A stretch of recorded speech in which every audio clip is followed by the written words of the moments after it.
Hello, I'm Rachel Barenbaum, author of the novel Atomic Anna. Welcome to the new literary series, Check This Out, with the Howe Library. Thank you to the Howe Library Corporation for sponsoring us tonight and for sponsoring this new series. We're focusing on bringing you new and diverse voices and books and authors that we think you should be reading and talking about. If you love these books, please go to your library, come to the Howe and check it out, or go to your local bookstore and buy a copy. Okay, so now we are moving on to my guest, and I am out of my mind excited to introduce you to Elena Armas. Elena, hello. Hi, hello, hi, good night, good afternoon, good evening. Thank you. So Elena is actually in Spain right now, so it is 1 a.m., and she's so kind to log in for this. We are going to talk to her about her unbelievable books, her newest novel. This is the beauty right here, The American Roommate Experiment, we will talk about, and The Spanish Love Deception. This was her first one right here. You can see the top New York Times bestseller, instant New York Times bestsellers, both of them. So when I read this book this summer from Elena, or maybe it was whatever, this spring, I emailed her right away. I read it in a night and I was like, I loved this book. Please come on my show and talk to me. So Elena, I'm just going to read your bio quickly for people that don't know you. And then we're going to kick it off with some questions. So Elena is a Spanish writer, a self-confessed hopeless romantic, and much to Mr. B's dismay, a proud book hoarder. After years of devouring stories and posting, yelling about them on her Instagram, The Bibliothèque. She has like hundreds of thousands of followers, by the way. She has finally taken the leap and started creating some of her own. While she'd never described herself as adventurous, having a degree in chemical engineering and being the Monica of her group of friends, this definitely qualifies as the most exciting yet terrifying project she has ever taken on. She's probably biting her nails as you read this or hear this. Heck, she's probably freaking out. The freak out is real. So that tells you all you need to know about how wonderful and amazing Elena is. So Elena, please, can you tell us what is the American Roommate Experiment about? Oh, that is my least favorite question. I'm not gonna lie. I'm awful at pitching my own books. I ended up saying too much or too little and it doesn't make sense, but I'm gonna give it my best. Okay. So the American Roommate Experiment follows Rosalind Graham, who is a New Yorker, an engineer who has just quit her job to pursue her dreams as a romance novelist, which, by the way, has some parallelisms with my life. I'm not gonna lie. And then it also follows Lucas Martin, who is a character that you both characters you meet in the first book, in The Spanish Love Deception, you are introduced to them. And Lucas Martin is the Spanish cousin of Rosie's best friend. I swear this makes more sense than right now from my, from my mouth. And so Lucas, is visiting New York and staying in his cousin's apartment at the same time than Rosie. So somehow, I'm not gonna over-explain this. Somehow they ended up, as roommates sharing this tiny studio apartment in New York. And Lucas offers, very, very kindly to help Rosie with her writer's block. And they end up going on these amazing dates to kickstart Rose's inspiration. As I said, I'm not good at pitching my books. I think you did a great job. You did a great job. And it is very closely related, as you also noted, to your first novel, The Spanish Love Deception. Mm-hmm. Could you give us a quick overview of that book? Because they are tied together. Yes. So The Spanish Love Deception. Now, this is easier because this easily is summarized. The Spanish Love Deception follows a young Spanish woman who lives in New York City and works for an engineering firm. And, she sees herself in the situation of being invited to her sister's wedding in Spain and not having a date and lying about actually having a date. So as a shocker and, twist of events, she ends up bringing her work nemesis as her fake date and fake boyfriend. And things happen. Drama ensues. Yes. Yes. So these books are so much fun. They are romance, they are rom-com. But they're also, there's some serious points and there's some big ideas in there too. But there are also some super sex scenes in both of them. So they are hot and they are fun, and you will devour them in a night. So my first question for you is, so each of them, you have these intertwined couples sort of, right? Connected. Each book, you can see the characters in each book. So we have Aaron and Lena, and we have Rosie and Lucas. Did you think of them all together, or how did that all come to be? So the thing with this is that when I first had the idea for the Spanish Love Deception for the first book, so I never imagined that I would actually publish that book, because the Spanish Love Deception at first was self-published. So I put it out through Amazon, and then a certain chain of events, let's call it like that, took place, and the book was picked up by a publishing house. But when I wrote that book, I did with no expectations and not even plans for publication. So when I crafted these characters, I was not really thinking long term. I was not thinking of them as a whole and planning for a spin-off and saying how it would pan out. So I was just I have this Spanish girl and this very grumpy guy and just went for it. Yeah, I love it. I think one of the reasons that so many people are into your books is because you have smart women, right? They're working as engineers, and they're serious about their jobs, their career, and they want to make money and be independent. And I really love that. Another author who does that, of course, is Ali Hazelwood. The love hypothesis, and people are just devouring this because she also has smart women in STEM, right? Which all love seeing these characters. And she calls you the undisputed queen of slow burn. And I love that. And you talk about your books also as slow as a journey, right? As they unfold for your characters. So could you talk to us about how you think about that journey?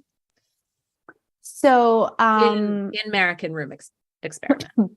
Yeah. So in terms of writing process, I usually start with the premise of the book or the premise of the story of what's going to happen to these characters.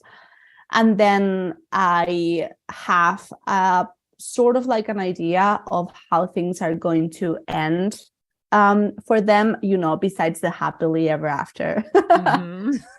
And usually I know, I'm not a huge plotter. I kind of I let my characters carry me through the story. So I improvise a lot.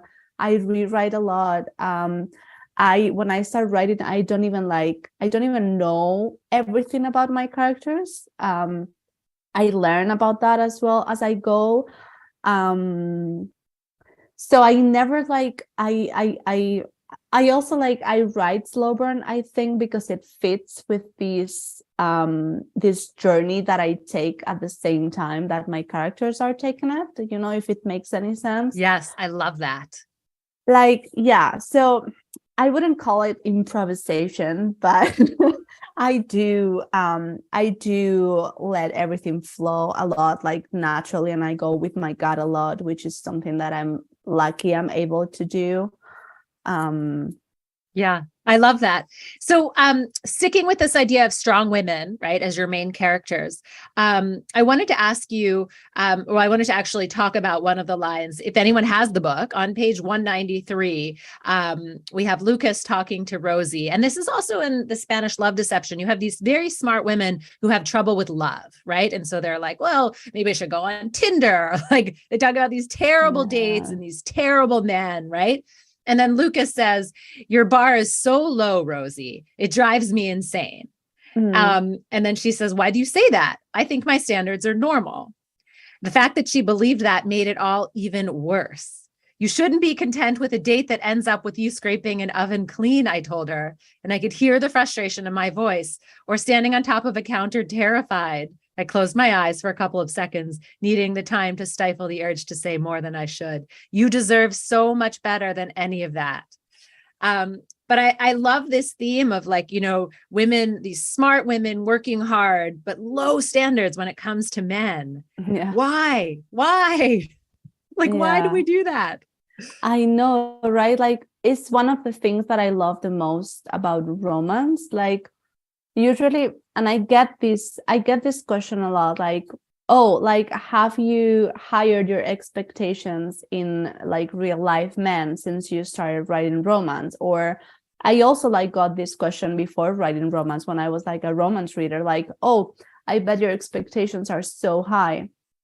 And funny enough, until very recently, I was telling, like, my answer usually would be like, yeah, I know, right? Like, yeah, like my expectations are so high because these fictional men are setting like such a high bar, and actually like real life men are not like that. But then in September, like very recently, I was at this event with Tessa Bailey, who is also like an amazing, is one of my favorite writers. Like she's absolutely, she's one of the queens of romance, of steamy, spicy romance. What is it? Hook, line, and sinker is like the big one that people read first usually. Yeah, like amazing. Her books, they are all over my shelf. But she said this thing and she was like, do we expect really like that much? Because we just want a man that listens to us and does things for us. And if you think about it,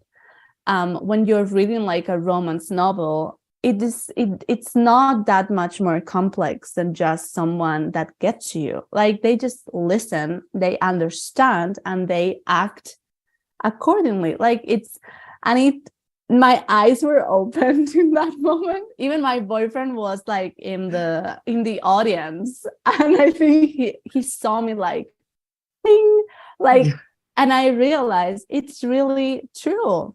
Yeah. Like we don't have such high standards. We just want to be heard. Yeah. But we should have higher standards. Yeah. Well, yes, like but we are not asking for that much. Like we are asking for partnership and for, you know, so it's really sad that we are not even like able to get that sometimes, right? Like, right. We don't ask for fairy tale. Most romance novels, like, sure, they have this element of, you know, maximized or you know, very fictional, let's put it that way, like almost fantasy like. But yeah, at the end of the day, we are just asking for, you know, someone to sneak out a freaking donut out of a wedding reception in case we're hungry, of this or this like Spanish beautiful man who just wants us to cook for you. Yeah. Yes. He wants us like well fed, and he will take us on dates to help. Yeah. I loved it. So sort of in this same vein, right? I don't want people to be caught up or scared of these books because they're called romance, right? And there are these amazing sex scenes, because also you go into these wounded characters, right? So both Lucas and Rosie are really like their wounds, right? They're dealing with and family issues, and you know, not only about their own self-worth, but like, you know, deeper wounds. So how did you come up with these, the characters, how did you figure out what the right wounds were to put into these books? So usually I start with one of the leads, and I think about what makes the most sense for them. So in the case of the Spanish, well, actually in the case of both books, it was with my female leads, because I think I can relate better to them than to their male counterparts. And once I have that figured out, I just think of what kind of man would complement those wounds, and at the same time, what kind of dynamic would make them heal or open their eyes or get out of their shelves, right? So with Rosie, the lead of the American Dream Experiment, she's an older sister. She comes from a home that's like a one-parent home. She basically raised her little brother, and she's that sweet, vulnerable, kind, selfless person that wants to take care of everybody. Yeah. So and then when she's struggling, she's keeping it inside because she doesn't want to worry anybody, because that's what she learned when she was younger and had to take responsibility for things that maybe she shouldn't have. So I think a lot of women really relate to that, right? Yes. That you had to raise your, whoever, your brother, your sister, you have single parent, right? Dealing with that. You really captured that. Actually, I get a lot of messages from a lot of women who said, listen, I love your books and I love Lucas, but I related to Rosie in a way that I never expected. And that is such a huge compliment to me, especially because I think Rosie has a lot of personal traits from me, because we go through similar journeys, more or less. So a lot of my insecurities ended up on her character. So when some person, when someone that doesn't know me, right, like a reader doesn't know me personally, and when they tell me, wow, I related to Rosie so much, I was seeing my own struggles in her character and I loved it, and that made me love the book. That is such a huge compliment to me. It just means the world, because it just creates this connection, and this, it gives me this fulfillment as a writer. Right. Yeah. Even the way she doesn't think that she's as beautiful as she is to the world, right? She has people asking her out, and yet she still thinks Lucas doesn't even want to look at her, right? She has to say, turn around, open your eyes. Exactly. Look at me. I'm in my underwear. Yeah. So she doesn't assume that anyone is going to want to take care of her and to love her just how she is, because she's in such a vulnerable place in her life in that moment, when the book starts. And she also has this huge crush on the guy. She has been stalking him online for months. Yes. Imagine that you end up sharing a tiny studio with the guy that you have been stalking on Instagram for months. I would freak out. I would be wow, I'm out of here. But again, that's so real, right? Because we can stalk people or find out everything about them on, social media before we even meet them. And then I see people pretending that they don't know anything. And I always just want to say, are you kidding me? You can find out all this information, right? Yeah. And you put that in there. Yeah. Ross is I know he likes pineapple on pizza. And this little scar that he got here, he got because he tripped over the leash of his dog. I know these things because I'm a stalker. I love it. It's just so real. So you talked about your fans, and I really want to talk for a few minutes about you as a TickTock phenomenon, because I love that you said that you wrote, Spanish Love Deception, not even really with no expectations. And Amazon makes it possible for any of you that are listening or anyone out there, right? You can self-publish. You can design a cover, you can pay someone a little bit of money or have a friend help you, and you can put it out there. And that's what you did. And you put it out and readers found you and they just like blew you up on TikTok, right? Yeah. And could you talk about that journey and what it felt like and sort of just tell us about it, please? Yeah. So, I mean, I should say that unlike most debuted authors, I already had an online presence on Instagram as a book blogger. So I had been, in contact with publishing houses and with other bloggers and with like self-published authors for a long time. So I kind of knew a little bit of how marketing worked and how publicity worked. And I also had like this little, contacts, like a small network of sorts.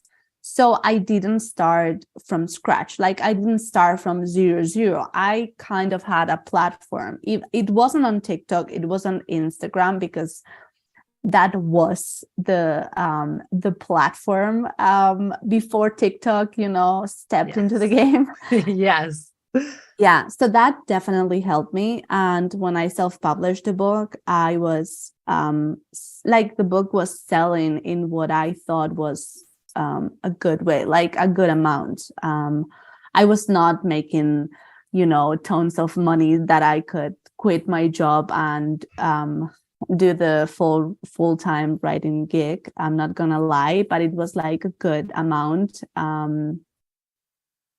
least, from the expectations that I had, which were again very low or close to 0. Right. But then months after I self-published the book, I think like almost like 6 months, it started getting like attention on TikTok. And did something happen that kicked that off, or was just the right person read it?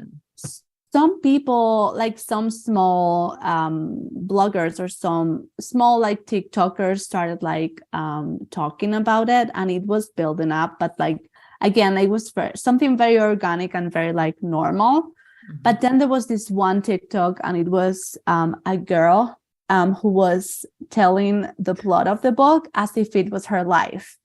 And then at the end of the TikTok, she was like, okay, if you enjoyed it and want to know how it ends, you can read Spanish Love Deception. And it started getting like thousands, like hundreds, thousands, millions of views, that one clip. And overnight, so the following day, my book sneaked into the top 100 of the Amazon charts. Which is unbelievable. That is very hard to break into the top 100. Which is crazy. Yes, it is crazy because the competition is insane and there's like hundreds of books being published every day. Yeah. So to be in the top 100 of the Kindle store was like bananas. I was like, what is going on? And I thought, okay, so woohoo, this one day that I'm going to be there is great. But it was just like the first domino piece to fall, and that unraveled like this crazy journey where I started getting emails from agents, from publishing houses, like acquisition editors, from because the book would not drop, it would just stay there, and the mouth to mouth on TikTok was crazy. So it's amazing. And then Atria, your publisher, right, is a major publisher, and they put out Spanish Love Deception, and it went straight to the top of the New York Times bestseller list that very first week. I know. And it stayed there for a few weeks. I was like, what the heck is going on? I just think that is so amazing. So a lot of the people who listen to this are writers or aspiring writers. So what kind of advice do you have for people who are looking to get started? I mean, obviously, I think what happened to you is not like, that is not what's going to happen to almost everyone, right? It is a very specific success story, helped and moved by TikTok. So I am very lucky. I mean, there's a lot of hard work behind, this strike of luck, but I was still very, very, very extremely lucky, and it's a very special story. But my advice to aspiring writers is, first, I mean, you need to have a book, right? So my advice to you is write the book that you want to read. Forget about the noise. Forget about the trends. Forget about, oh my God, but I think this is going to be liked, or this is, I heard that whatever is all the rage. You should not care about that. Because if you write the book that you want to read, the reader, like the final product, like you're going to be able to tell that there's passion and there's love. And writing a book also is not something that happens in 1 month or 2 months. It's a very long process, and you have to be sure that you're enjoying what you're doing. So, like, how long? What's a long process? I wouldn't know. This is the first time that I'm actually writing a book full time, like right now as we speak. Okay. Because the 2 previous books I wrote for the most part while I was still working full time, so it was different. Mm-hmm. But I think maybe a book could take me 5-6 months to write, like to get that would be something. super fast. Super fast. Yeah, I think it would still be kind of fast. Yeah. Amazing. But I think also you mentioned that there's a lot of hard work into it, right? You're working on this full time. It's not like you just sort of, I don't know, bang out a New York Times bestseller, right? I mean, as you were saying, you have deleted and revised and gone through this, right? And there are big thoughts in here, right? Feminism, what it means to be a strong woman, what kind of man you want, right? It's not just great sex scenes. Oh, yeah, of course. And people often forget that a romance novel is, you're able, like, you need to be able to connect emotionally with the reader, and that's not easy. Like, you have to be able to move the reader and to make them feel things for these characters, like whether that's excitement or sadness or frustration or, I don't know, horniness, I don't care, but those are emotions, right? So that is not easy, and I thought I was not able to do it. Like, it was a huge surprise when people loved my debut. I'm not gonna lie, I'm still sometimes second guessing, like, really? Oh no. But yeah, it's not just about the fluff and the cuteness and the sex. There's so many layers. Right, because it has to be a book that people can connect to. They have to see something in your characters that they see in their lives, right? And then you take them on the journey. Maybe that could happen to me, right? And you can read into the happily ever after. Exactly. So, and you do it so beautifully. Okay, so my last question for you, because we're almost out of time. I am dying to know, what was your favorite scene to write? In American, because I wrote to you about Dulce de Leche, and I was like, my favorites. What was yours? Yeah, I'm not gonna lie, I look at the thing, like, I look at Dulce de Leche in a very different way now. I cannot not giggle when I think of it, or when I see it on a shop. I'm like, it's just ridiculous. But my favorite scene, and I'm not gonna give away too many details, but my favorite scene in the book is the rooftop scene. I cried. It was like the first time that I cried of pure, like, happiness when I was writing that. I was just like so, filled with love, with like laugh and emotion. And I was like, oh, they are perfect for each other. And I had a moment. So that's my favorite. And my favorite from the Spanish Love Deception, you haven't asked, but I'm gonna say it anyway. Please tell me. One of my favorites from the Spanish Love Deception is the soccer scene, when Aaron just throws Catalina over his shoulder. And he's like, okay, let's do this. That was the scene that I had the most fun writing. I loved that scene. I reread it so many times because I was like, there's so much emotion in it, but it's fun. How did she Yeah. do that? Right? Oh, Like thanks. you just packed in what, like you were saying, that was laughing and yet Yeah. that connection to it. So Yeah, beautiful. yeah. Oh It's my the God. first time that the hero really like comes out of his shell. Yeah. And yeah, it's a beautiful moment. Yeah. It's fun. Yeah. Elena Armas, thank you so much for joining us today on Check This Out at the Howe Library. Her books again, The American Roommate Experiment and The Spanish Love Deception.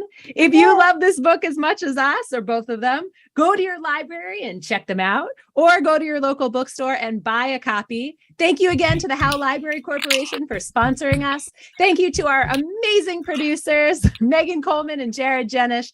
And thank you to the Howe Library. We will see you on November 30th. Our next installment is The Family Izquierdo with Ruben Degollado. So I will see you back here at 7 p.m. on November 30th. Thank you so much. Have a good night. Thank you, everyone. Bye. And thank you, Howe Library.